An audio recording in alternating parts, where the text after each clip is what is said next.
What's up, guys? Leaving work here. I forgot my shaker, so I had to grab a coffee cup. One of the just cheapo plastic or paper cups. Luckily, I brought some my pre-workout in the trunk there as well. So had a little bit of hydraulic in the back of my car already. So it was the last formulation of hydraulic, not the newest one, but it'll do the job.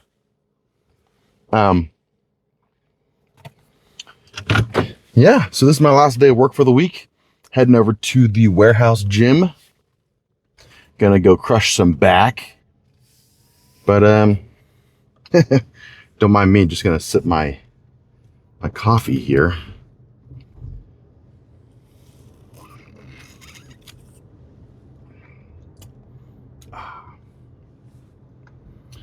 The juicy nectar flavor from Axe and Sledge. It's hard to go wrong with that flavor.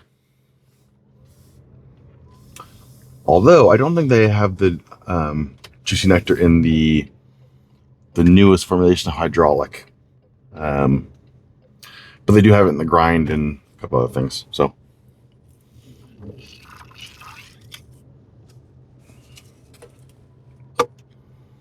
either way, plan this week. Get big. But how that actually happens, so I will be getting my blood work later this week. I'll kind of run through that with everyone when I get the results back. But I mentioned in the previous video, big things to look out for when you're a competitive bodybuilder at the, I'll say it, I'm at the upper end of amateur bodybuilding. I mean, I placed at my last nationals bodybuilding show. That puts me at least the upper, I don't know, 20%, I'd say. I don't feel like that's gloating or toot my own horn. It just kind of is what it is. Either way. So big things to look out for lab work wise. I mentioned this in a previous video. Creatinine, which can be artificially elevated for someone that has more body muscle, more lean muscle. A GGT, which looks at your liver function, and your ApoB, your apolipoprotein B. Those are the big things that I'm going to be looking for, but everything else I'm just going to get checked while I'm there too. So, on the CMP, the Comprehensive Metabolic Panel, it'll show my electrolytes, it'll show my creatinine. Oh, that's right. So my creatinine is artificially elevated. The past couple times it's been like right at the upper end of normal. It's up in like 1.2 or whatever. But then I get a cystatin C, which is like a different type of measurement that looks at kidney function, but it doesn't change based off of your muscle mass.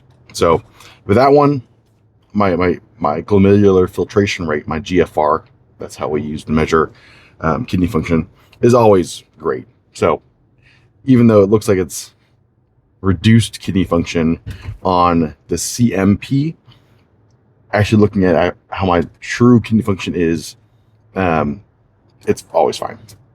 Kind of like how a BMI is artificially, it looks worse for bodybuilders because our body mass is higher for our height.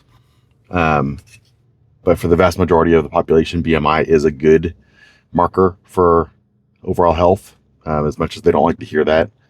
It doesn't measure my body accurately. I have more muscle than you think, but they really don't. But for bodybuilders, especially at the competitive high levels of the sport, BMI not artificially high. It's high, but it tells you information that you would normally think for someone else of the average population that had a body mass index that high. So same thing with creatinine for bodybuilders. Sorry, I had to kind of elaborate on that a little bit here. So yeah, the kidney function, CMP, electrolytes, Also looks a little bit at liver function, AST, ALT, but those are also present in, to a lesser degree, AST more than ALT, but those are also present in muscle as well. So if you have a hard workout the day before, those can be artificially elevated on those blood work. That's why you get a GGT. So GGT is a very, very specific liver enzyme.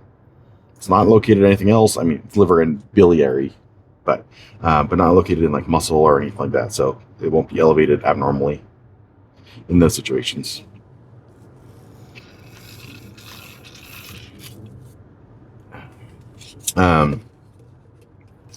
ApoLipo-B versus a cholesterol panel, like a lipid panel.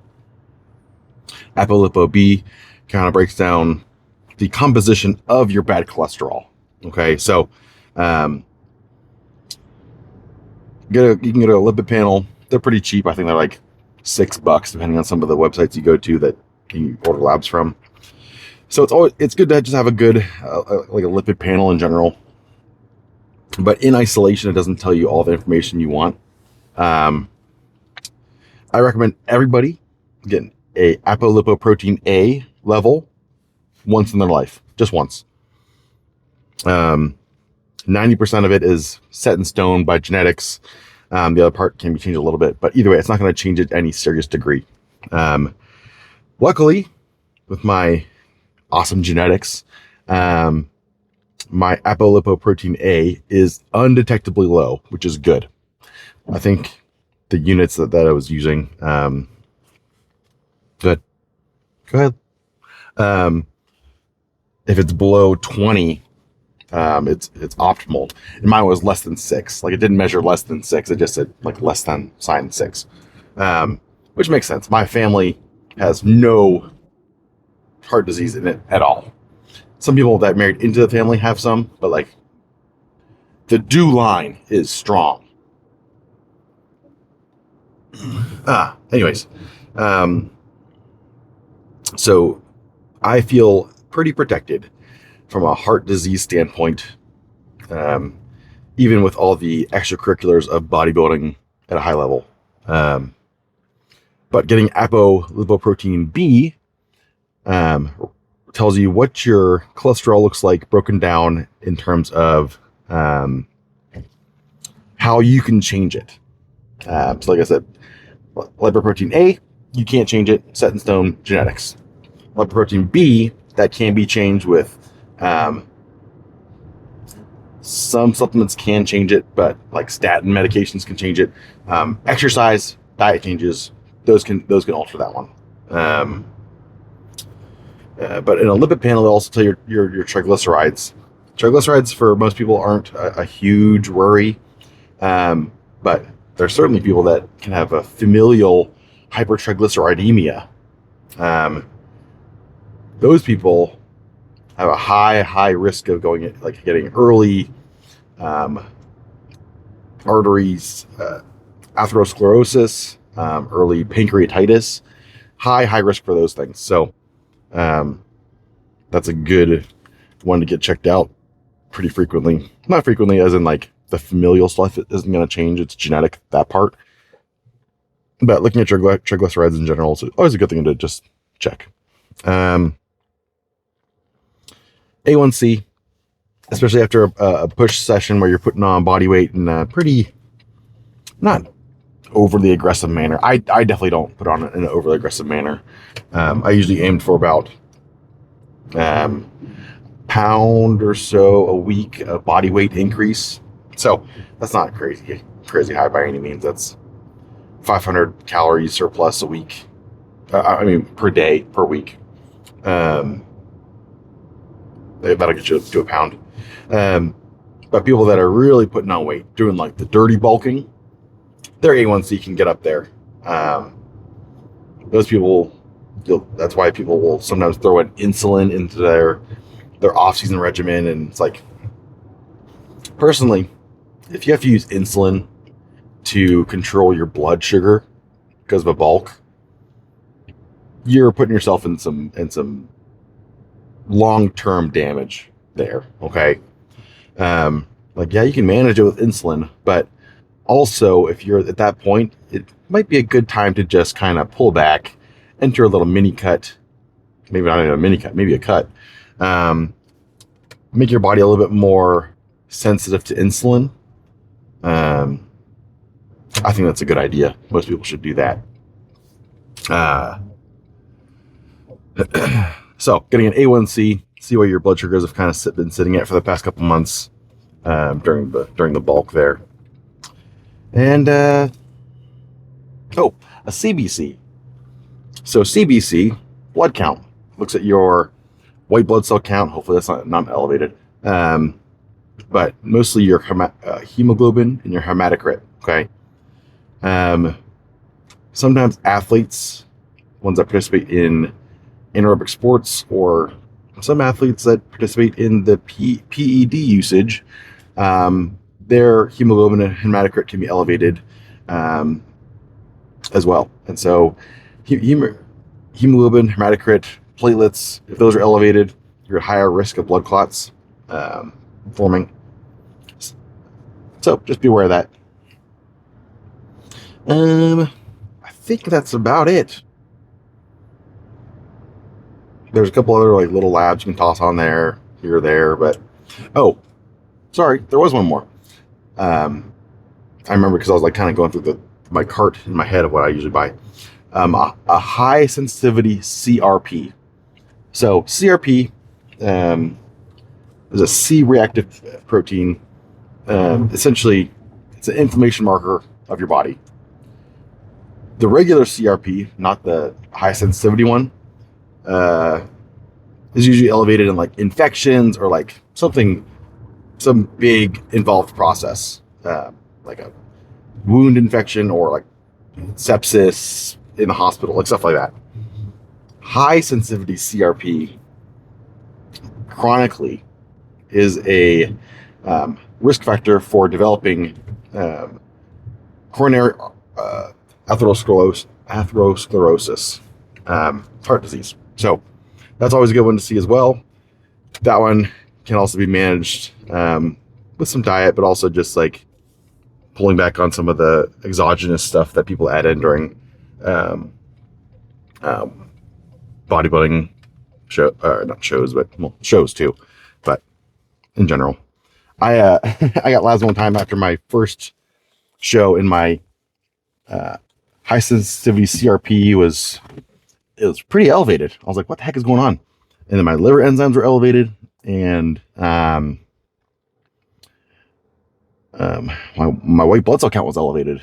And the first three things, you're like, I know what you guys are thinking. You're like, this guy's taking some oral Anadrol or whatever. But no, that wasn't the case. I actually felt like crap the day of my show.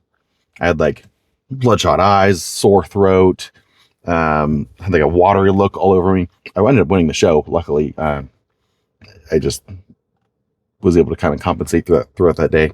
But it turned out that I had mono. I actually had mono that day. So mono can cause like high inflammation enzymes. It can cause liver damage. Not a ton, but a little bit. And so that's when I learned that I had mono for the first time ever, the morning of a bodybuilding show. So anyways, I'm going to finish my pre-workout here. Getting it inside and kill some back. We'll see you in there. Let's get it started with some single arm Nautilus pull down.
So a huge part of this is how you're bracing. That's like, if I can do like, say one word that has made me improve my off season so much this year, it's bracing. It's like, oh, that sounds pretty easy. Yes, it is. But remember to brace and stay in position for every single lift, keeping it strict.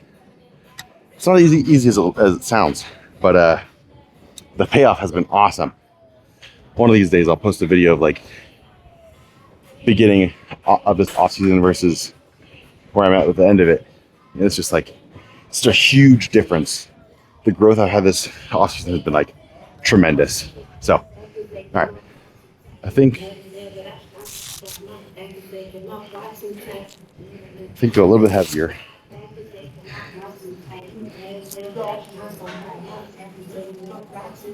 Well, I can't go a little heavier. I have to go a bit heavier here.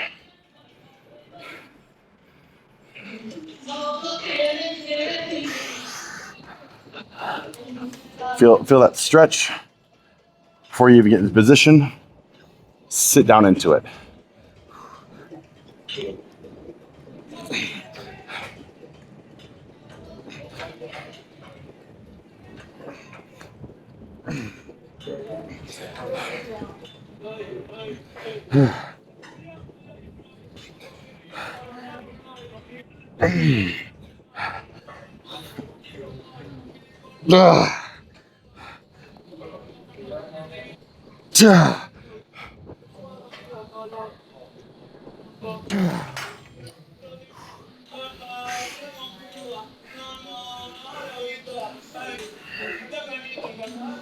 All right, already feel the stretch. Brace down into it.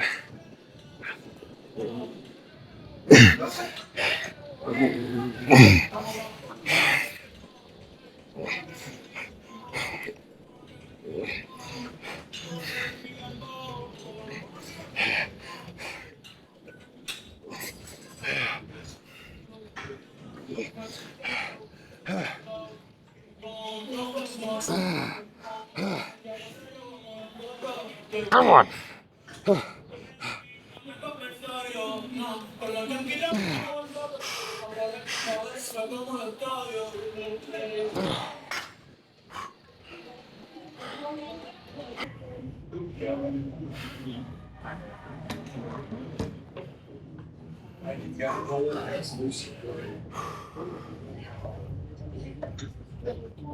Cool. Got it.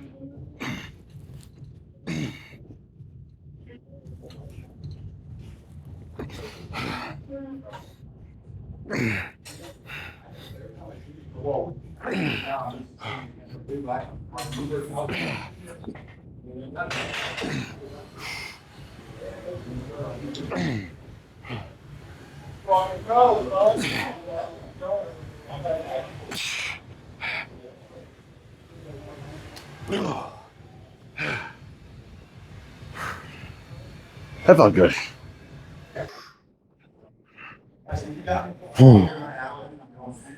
Two lifts in, and the back pump already feels great.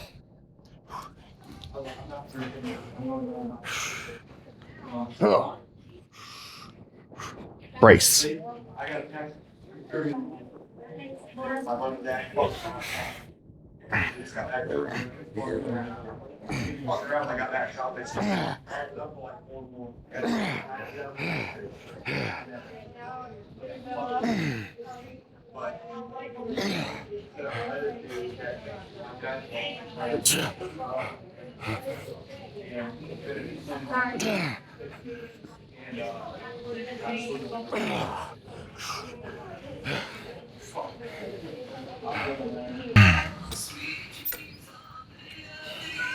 Oh. Oh.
That was a bit heavy.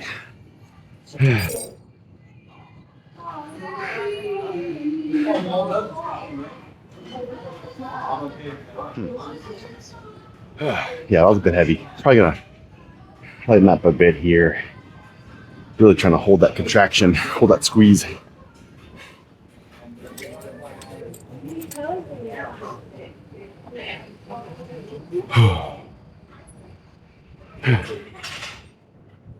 Because I forgot my shaker, my work has propels at them in the physician lounge, which is nice. That's a nice little addition there rather than just plain water. So get a little bit of, I don't even know what's in here, honestly. A little bit of electrolytes. No, sodium, 270 milligrams. And then vitamin C, E, niacin, B6. Yeah, a little bit. Flavoring's nice too. So this is my intro workout for the day.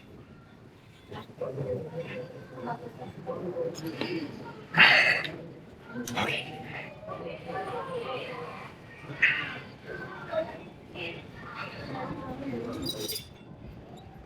Really gonna focus on the squeeze. Really, you should be trying to, anatomy-wise, think about it. So we're trying to bring your medial humerus with the lat inserts, bring that down as close as you can to where the lat originates. The lat originates down here. There's some tendon, like a fascial sheath that the lat connects down to in your lower back. So you might bring it down. Bring those two as close together as possible. So.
All right.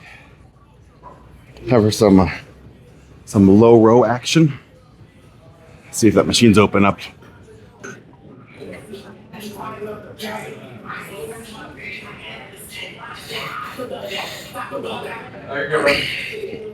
That's in your way. Just slide it over that wall.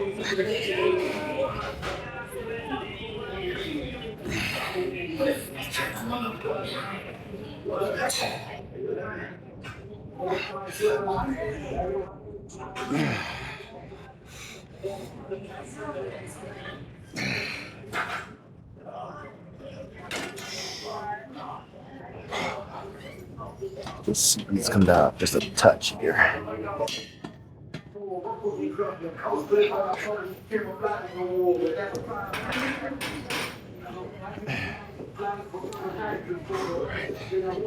Maybe a little bit lighter. Really want to focus on holding this in the squeeze.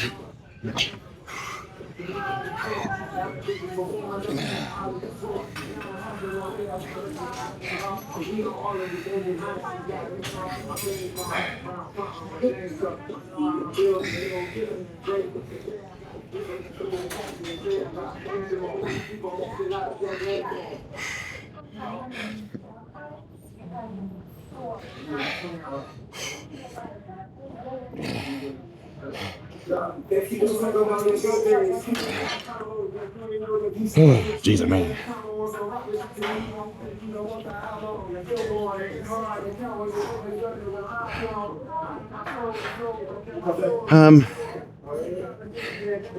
Yeah, let's just do one more set of this, and then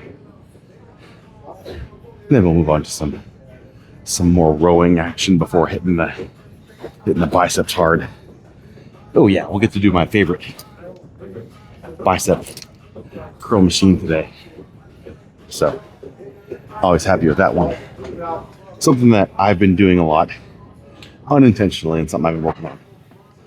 When I do rear delts, it's really easy to drop or raise your shoulder or like pull your scapula back, which will get some trapezius and some rhomboid involvement, which takes the strain off the rear delts.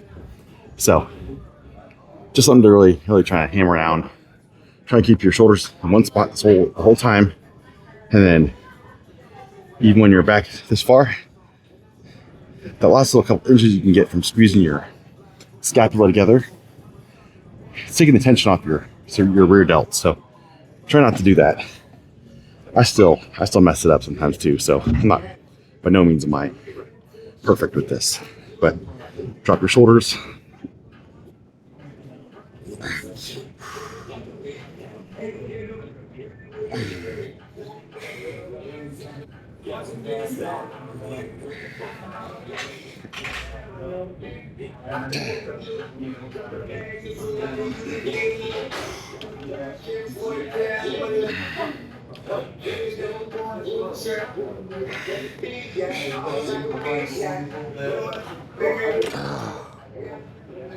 Okay.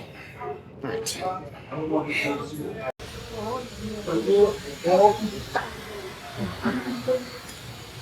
Let's see how the double arm bicep curl feels. Can't really just do a single arm, but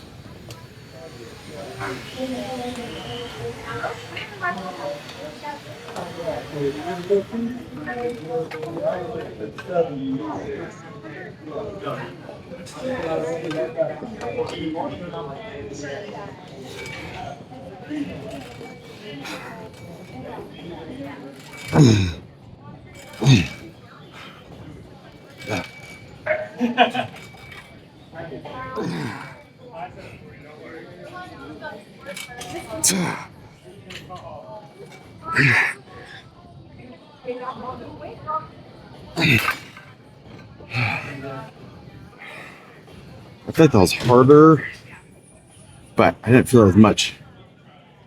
Like, I don't know. That takes the concentration curl aspect out of it, I think. So, I'm just gonna do one arm.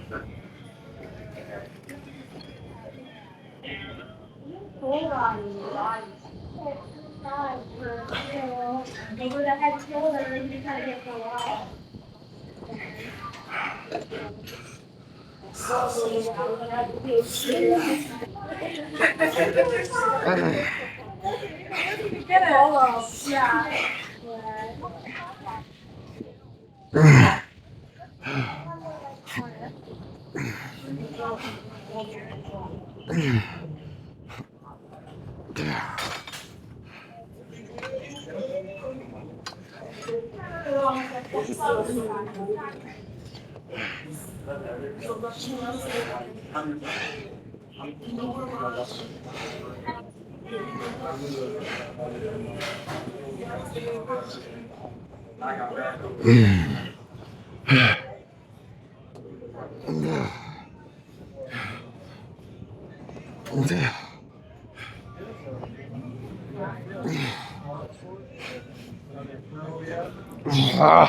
it.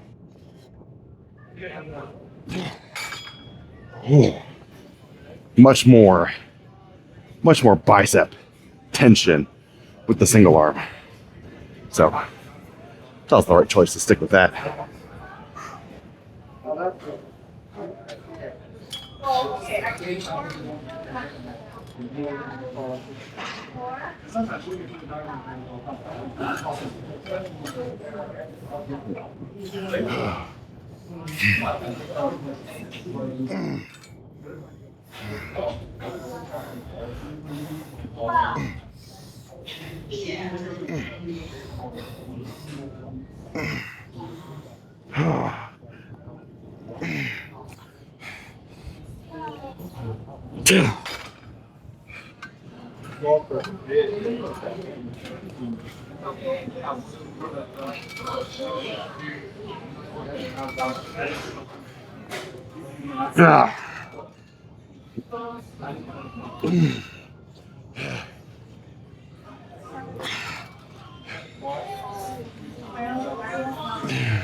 All right, let's do some cable curl.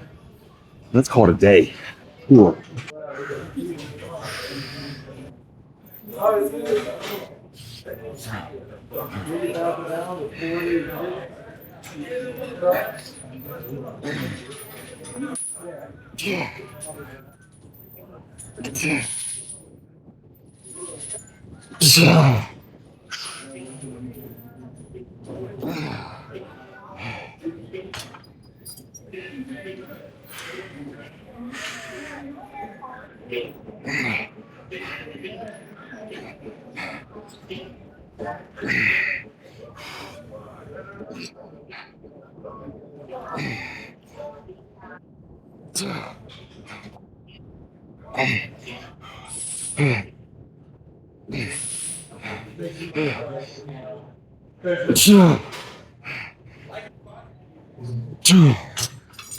All right.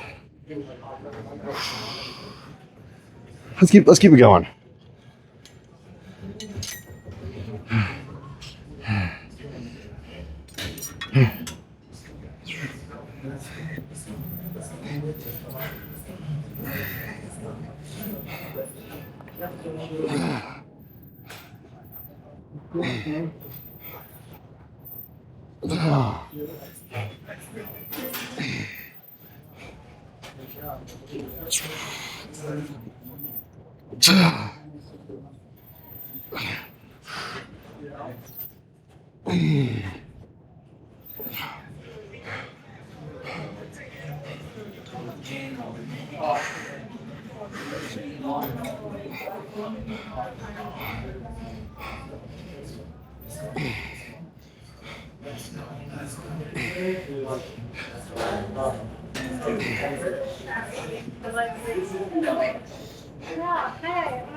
November, but come November. There's like lots of people now with flags. My friend Cheryl was like, I have 2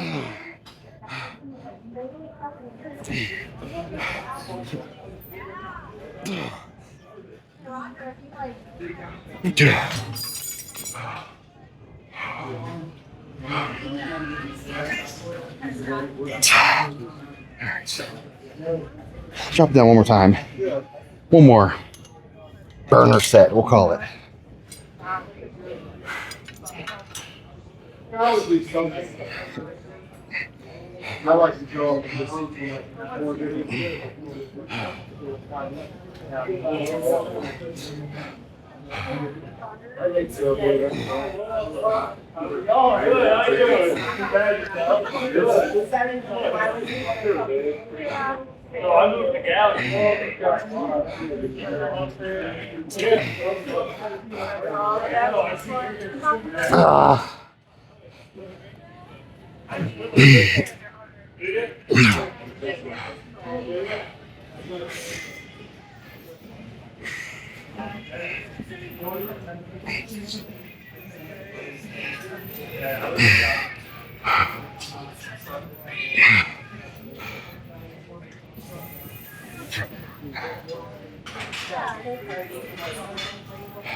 Okay.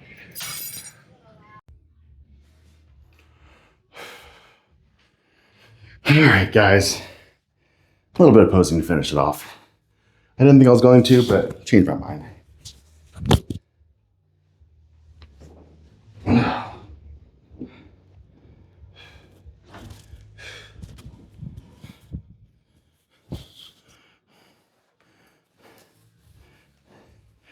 All right, well, I think we're close enough friends by this point.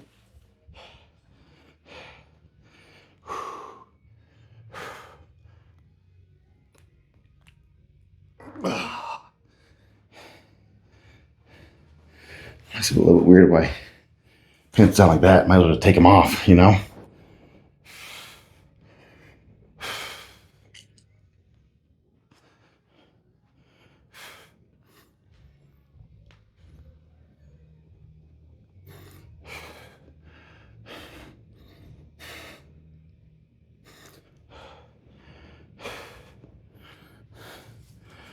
Look at that little glute in here.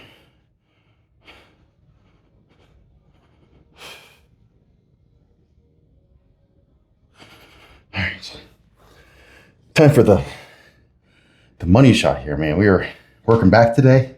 Let's hit it.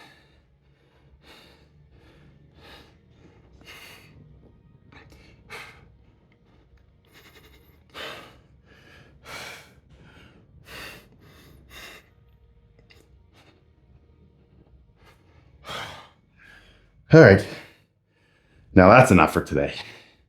As always, eat big, sleep big, get big, be the light, pass it on. We'll see you next time.